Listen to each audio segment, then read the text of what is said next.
السلام عليكم ورحمة الله وبركاته. بسم الله الرحمن الرحيم. الحمد لله رب العالمين، والصلاة والسلام على رسوله الكريم.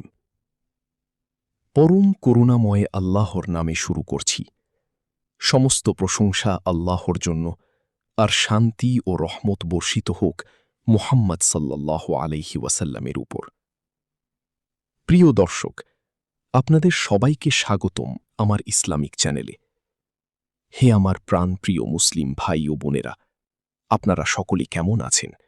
আশা করি সকলেই ভালো আছেন। আজকের আলোচনা করব সূরা আল কাফিরুন এর ইতিহাস, কুরআন ও সহিহ হাদিসের আলোকে ইনশাআল্লাহ।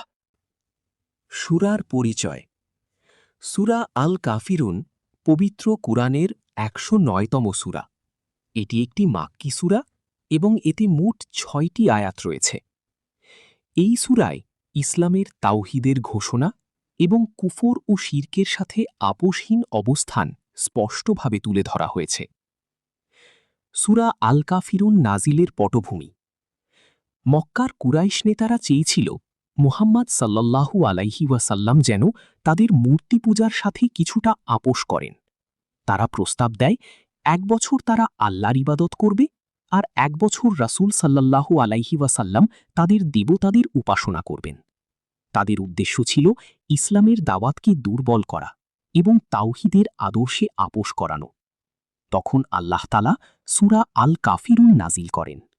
সূরার আয়াত: কুল ইয়া আইয়ুহাল কাফিরুন লা আ'বুদু মা তা'বুদুন ওয়ালা আনতুম আবিদুনা মা আ'বুদ ওয়ালা আনা আবিদুম মা আবাদতুম ওয়ালা আনতুম আবিদুনা মা আ'বুদ লাকুম দীনুকুম ওয়ালিয়া দীন।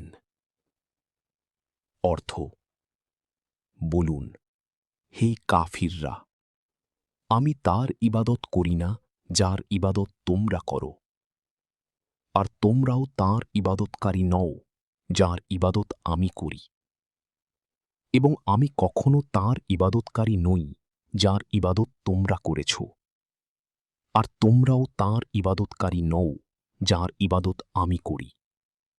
তোমাদের জন্য তোমাদের দিন, আর আমার জন্য আমার দিন। সূরা আল কাফিরুন ১ থেকে ৬। তাফসীর ও ঐতিহাসিক বর্ণনা। আব্দুল্লাহ ইবনে আব্বাস রাদিয়াল্লাহু আনহু ও অন্যান্য মুফাসসিরদের বর্ণনায় এসেছে, কুরাইশ নেতাদের মধ্যে আল ওয়ালিদ ইবনে আল মুগিরা, আল আস ইবনে ওয়াইল, উমাইয়া ইবনে খালাফ প্রমুখ রাসূল সাল্লাল্লাহু আলাইহি ওয়াসাল্লামের কাছে এসে আপোষের প্রস্তাব দেয়। তারা বলেছিল, আপনি ১ বছর আমাদের উপাস্যদের ইবাদত করুন, আমরা ১ বছর আপনার রবের ইবাদত করব।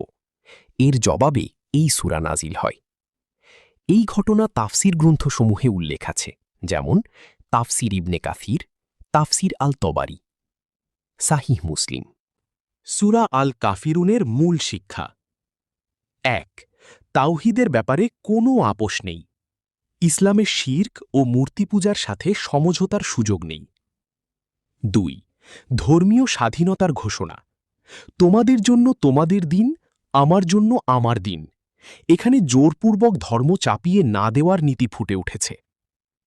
৩. মুসলিম পরিচয়ের দৃঢ়তা। মুমিনকে তার ঈমান, আকীদা, ইবাদত, ইসলামী আদর্শের ওপর দৃঢ় থাকতে হবে। ৪. ইসলাম শান্তির ধর্ম হলেও সত্যকে গোপন বা বিকৃত করার অনুমতি দেয় না। ৫. দাওয়াতে ধৈর্য ধরতে হবে। মুহাম্মদ সাল্লাল্লাহু আলাইহি ওয়াসাল্লাম বহু বিরোধিতা সত্ত্বেও ধৈর্য ধরে মানুষকে ইসলামের দাওয়াত দিয়েছেন। ৭. ঈমানের ক্ষেত্রে জনপ্রিয়তার চেয়ে সত্য বড়।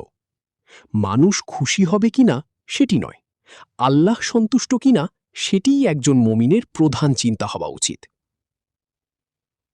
সূরা আল কাফিরুন ইসলামের আপোষহীন তাওহীদের এক শক্তিশালী ঘোষণা। এই সূরা নাজিল হয়েছিল এমন এক সময়ে যখন কুরাইশরা ইসলামের মূল বিশ্বাসে আপোষ করাতে চেয়েছিল, কিন্তু আল্লাহ তাআলা স্পষ্ট জানিয়ে দেন, সত্য ও বাতিল কখনো এক হতে পারে না।